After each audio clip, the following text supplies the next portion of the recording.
I love what Gary Blau said yesterday. He said something to the effect that we design this. We're living in the system we designed, and so those are the outcomes we get.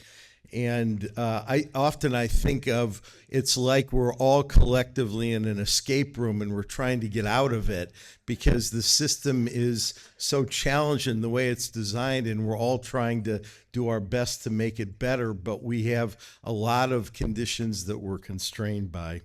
Anyway, my name's Steve Carnevale. I am the business representative appointed by the governor to the California Mental Health Commission, and I've been involved in breaking barriers for a while now, and I love this organization because of what it represents. And I'm going to talk just a little bit about the information aspect. But before I go there, last week I was at a DARPA meeting. DARPA is the Defense Advanced Research Projects Agency, which is one of the few parts of government that works really well. They do a lot of the most advanced development. They are literally responsible for developing the internet originally.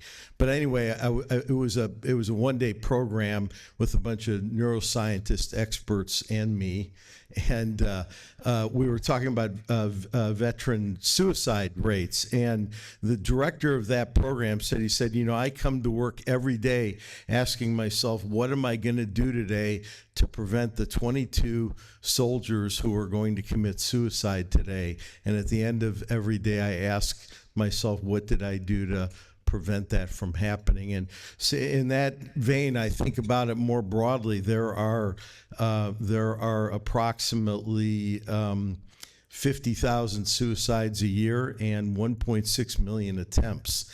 And that means there are something like 4,400 people a year that attempt suicide, and there are about 135 that succeed. And one of the reasons I like to focus on this is because it's a forcing function, as DARPA calls it, because if we can address that, we can address everything. And so I think it's a great way to center ourselves and think about the work that we all collectively are doing here. Breaking Barriers has 4 pillars.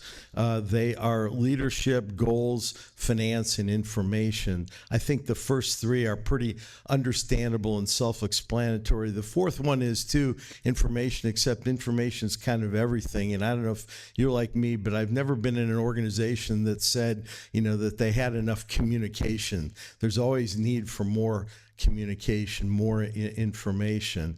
And so, it's so important from Breaking Barriers viewpoint because we are talking about the power of one child, one mind, one system, one family, one everything, and that means we need to be integrated and we need to be communicating.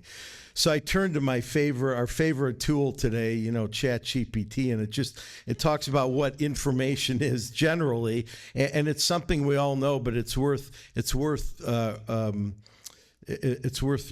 thinking about it in this context very broadly. Information is critical to everything we do because it drives collaboration. It fosters ensuring that we all have access to the same data, which is vital to the decision-making process.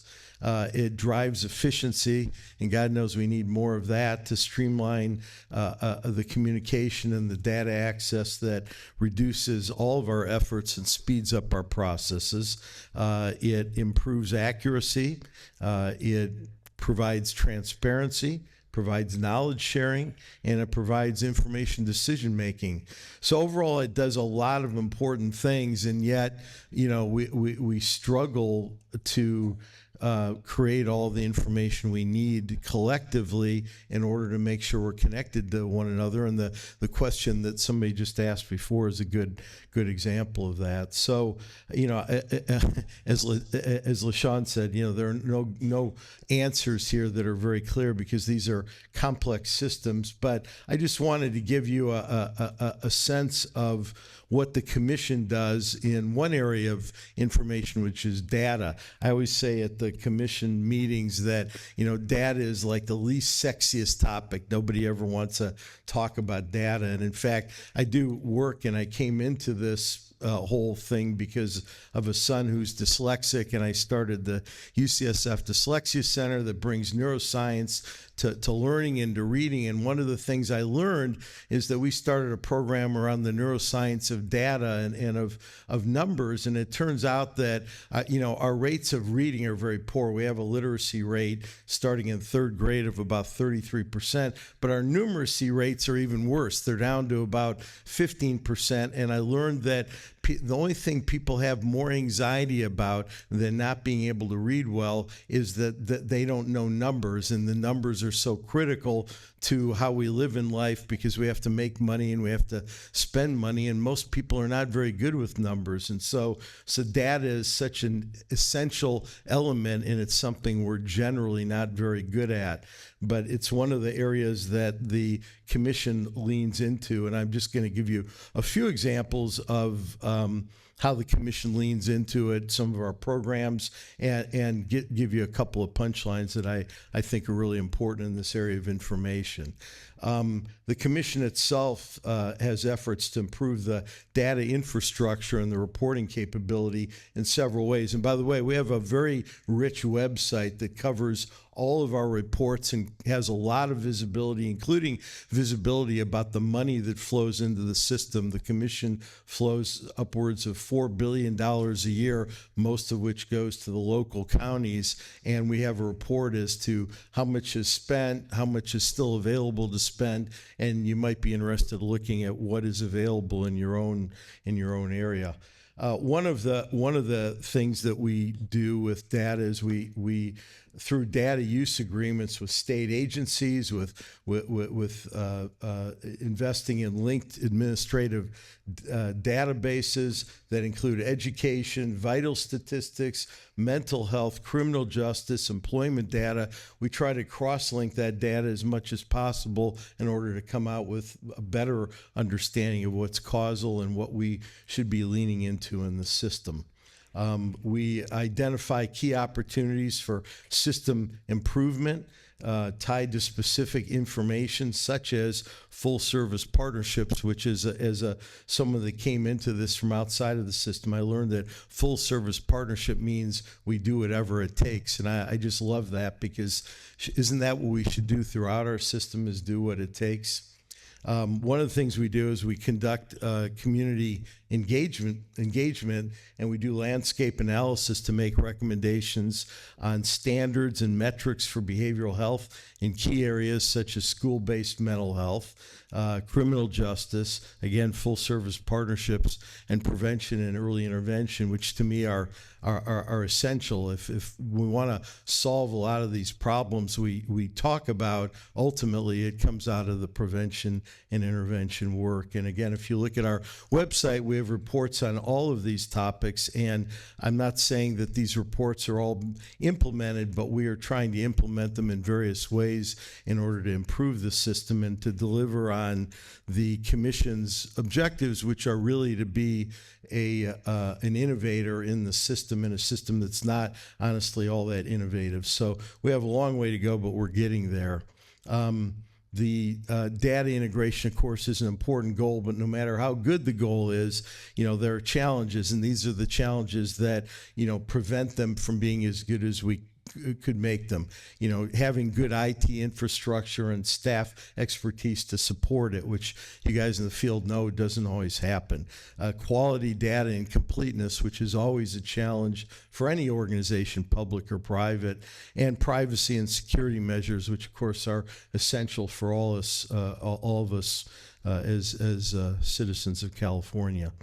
So one of the specific efforts that we've made is around full service partnerships and creating reports to the legislature, and the commission actually recommending an overhaul and a replacement of the current DHCS data collection system, and that's something that it's being worked on. There are a lot of plans. We just got a summary of what DHCS is doing with that just at our last commission meeting. And again, to me, this is an essential. If we don't have the data, if we can't agree on what the facts are, then we're never going to solve some of these problems. And while that's not a simple task, it is essential to California to address our serious mental health illness issues and ensure that we have accurate assessment of the impact of all the FSPs across the state. One of the things that we have recently voted on that I'm particularly excited about is we're about to release an RFP for $10 million on technical assistance and capacity building for counties and service providers to focus on value-based contracting. Now, again, this is like data. This is the most boring stuff it sounds like, but value-based contracting is outcome-based contracting, and to me, that could be the single-handedly largest piece of transformational work that we could undertake, because if you look at a lot of the contracts that we have in the public sector, they're often tied to transactional metrics as opposed to outcome-based metrics, and we've been crafting a whole methodology through various contractors that are able to go in and create better outcome-based measurements that actually drive the outcomes that we are all looking for to improve the system. So again, it sounds like a lot of bureaucratic gobbledygook, but it actually is critical to getting what I think is the debate that we're having on a national scale, which is, we all want more effective and more efficient government, and we're having a fight between, do we tear it down or make it better? And I'm proud to say I think California and our governor is trying to make it better, and these are some of the programs in which we're trying to do that. For example, one of our contracts we have right now, we have 2 pilots that are projects in California or in Sacramento and Nevada counties. In these pilot counties, the service providers are working together to identify performance goals and develop performance monitoring tools to track progress toward these goals. And so if we can put these systems in place, I think we can actually make a lot of progress. The last area I'll just touch on, and again, the commission does a lot, and you should go on the website to see that. And I'm just touching on a few areas to give you examples, but we do a lot with school-based mental health, and at the state level through data sharing agreements with the California Department of Education, the Department of Healthcare Services, the Mental Health Commission, soon to be called, by the way, the Behavioral Health Commission, has linked education and public mental health databases to examine educational outcomes for students enrolled in county mental health services to produce dashboards that will become available to the public. So these are kind of the efforts that we're trying to bring forward to the public. So with that, I'm gonna close this conversation about information. We're gonna have some follow-on sessions, but I think first we're gonna start with the ACLU youth group. Where's our youth group that's supposed to be coming up here? Come on up.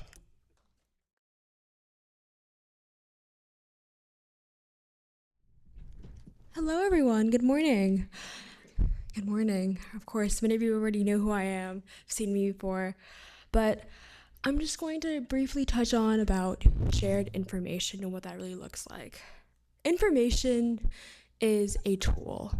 We all know that for sure.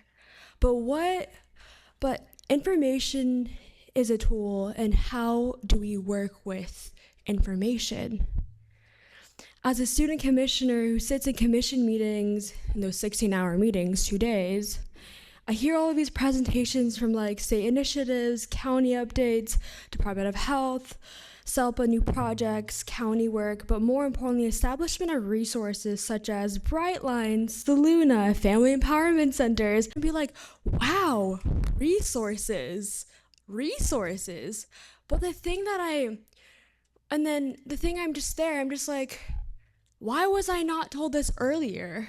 Why wasn't this a thing before? And then I'm just sitting there and I'm just like, wow, I'm just mind-boggling that this is an actual thing. So I took those resources with me. I took a lot, not just one packet. I took a stack of resources with me because I knew that I knew that I needed to get these resources to people. So I went to the schools in my area, at my school, and I went to my school's faculty meeting, and I was like, here's all the resources you need to provide your students. Because if the state has money, and we have already used our money for resources, and you don't have access to these resources, then what's the point of that money then? So I gave all those resources, and those resources were really helpful for a lot of educators. And you're probably wondering, why does this connect to information? Well, resources is an information. It's an information it's information. The purpose of this information is the guidance people, bringing people together, but also keeping us knowledgeable. And this perfectly connects with shared information. And we all know shared information is about the integration of one system of all parts of information being shared with each other. But the thing is, let's hold back. How do we even do that? How do we unpack that? And that starts with access and transparency. And access is a very critical and most important thing. When I went to give these resources at state conferences, educators, I went to CARS Plus last year, which is a predominantly educators conference where there's over like 300 plus teachers, special education teachers, administrators, and I sat in a room and I gave these resources, and their responses were, wow, family empowerment centers. I did not know that. I should have been giving these to my students. And they were just like, I never heard this. My county and my school district never told me about it. And that just kind of went to me, and I was like, oh my God, we are not doing the thing we're supposed to do. So I went to the state. The state told me that the state works is we give the resources to the county and the school district, and then it goes to the schools. But the thing is, that's not what's happening. That's just information not being spread. That's not shared information. That's not shared leadership. And that's why we need access. The access of collaborating with each other, like outreaching with our counties and school districts, but not just that, outreaching with our counties with the state. And how can the state get all these resources to the people? Because there's an analogy that I came up with is, you can teach a kid how to get upstairs and get something. You can teach them why you should do that, the importance of why you need a 4.0, why you need this, but we don't teach them the how, and that's the issue here. You can teach them all along you want, saying you need to be successful, you need a 4.0, and you need to get a six-figure. You can tell them, you can tell them the importance of it, but if you don't teach them how, and the how with the access to resources, then how are they going to be able to do that? And that's why we need to really focus on our pillars of access. And that's how that brings us to shared information. The second thing is transparency. This is something that a lot of adults do not like doing. Even politicians do not like doing it. And transparency is being very honest with ourselves, being transparent to the public. Because I mean, honest with you, when people asked me about this, and I was like, I don't know, because I literally don't know. And that's the correct answer I gave. I shouldn't be saying, oh, I don't know, because I no comment or something. Like, that does not do the public great. So you need to be honest with the people that you serve. Tell them that I don't know what resources we have right now. I don't know this, because you really don't know. The more transparent you are with people, the more able they're going to build that trust. People need resources in order to thrive, and in order for that is transparency, being transparent with each other, being transparent with our counties. And there's 58 counties in the state, and that's a lot. But being transparent with each county, Department of Health, Education, etc., being transparent about, hey, I don't have that resource. Where can I find that? What are you going to do? How can we connect? Because that right there, those conversations, it really allows us to build and allows us to grow. And as I sit as a student commissioner, I don't just sit there. I don't just hear adults yapping. I don't just be like, oh yeah, I'm gonna pass this, whatever. But I don't just sit there. I get the resources, the people. I go way out of my schedule to network and really outreach resources to people and be transparent with people. I be transparent with my parents, be like, guys, I don't know, the state doesn't have resources. Like, I be transparent with them. I be transparent with my teachers, and that allows them to build trust, and it allows them to work with people. And that is what shared information should be. Transparency and access. And that's how we're going to be able to continue to breaking those barriers, but most importantly, being integrated in one system. We don't need multiple systems. We just need one system, but all of us collaborating and working with each other. So for today, as we go in our final day, I ask you to take all of this information, all the things that we do at this conference, and bring it to your counties. And BTW, I will be following up. I'll be checking and making sure that actually happens, because I will be making sure that happens. So remember, one system, one state, and obviously one nation. Thank you so much.